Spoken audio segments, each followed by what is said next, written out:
অপূর্ব ২৭ June ১৯৮৩ সালে শরীয়তপুর জেলায় জন্মগ্রহণ করেন। তার মা ফিরোজা আহমেদ রাজশাহী বেতারের একজন শিল্পী ছিলেন। তার নানা রাজশাহী বেতারের একজন উপস্থাপক ছিলেন। বাল্যকাল থেকে অপূর্বর সবিজয় আগ্রহ ছিল। তিনি ২০০২ সালে ইউ গট দ্য লুকস অনুষ্ঠানে মি বাংলাদেশ খ্যাতি লাভ করেন।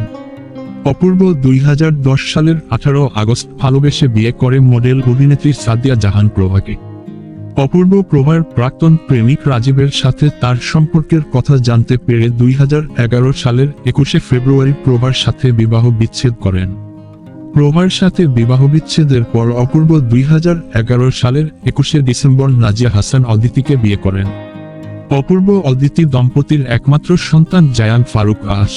অদিতির সাথে ১৭ই মে ২০২০ তারিখে বিবাহ বিচ্ছেদ হয়। পিতা ও পুত্রের জন্মদিন একই দিনে। অদিতির সাথে বিবাহ বিচ্ছেদের পর অপূর্ব ২০২১ সালের ২রা সেপ্টেম্বর শাম্মা দেওয়ানকে বিয়ে করেন।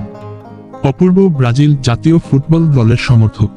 অপূর্বর কর্মজীবন শুরু হয় অমিতাভ রেজা চৌধুরী নির্দেশিত নেসক্যাফের বিজ্ঞাপনে মডেলিংয়ের মাধ্যমে।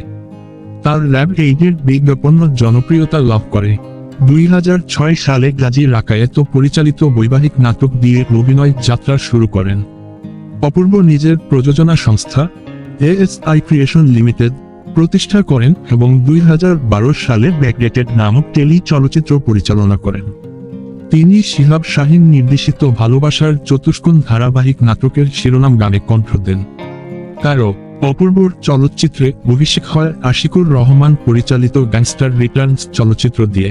ছবিটি ২০১৫ সালে ২৭শে নভেম্বর মুক্তি পায়। এছাড়া তিনি মুর্শেদুল ইসলামের পরিচালনায় বৃষ্টির দিন শিরোনামের একটি চলচ্চিত্রের অভিনয় করেন, কিন্তু কয়েকদিন চিত্রধারণের কাজ করার পর ছবিটি বাতিল করা হয়। ২০১৮ সালে তিনি মিজানুর রহমান আরিয়ান পরিচালিত প্রথম ধারাবাহিক নাটক গল্পগুলো আমাদেরে অভিনয় করেন। এই বছর ঈদুল ফিতরে তার অভিনীত শিহাব শাহীন পরিচালিত শেষ পর্যন্ত, কিমি পরিচালিত আনমনে তুমি, মাহিদুল মাহিন পরিচালিত খেয়ালি আমি হেয়ালি তুমি, জাকারিয়া শৌখিন পরিচালিত জলসাঘর টেলিভিশন নাটকগুলো প্রচারিত হয়।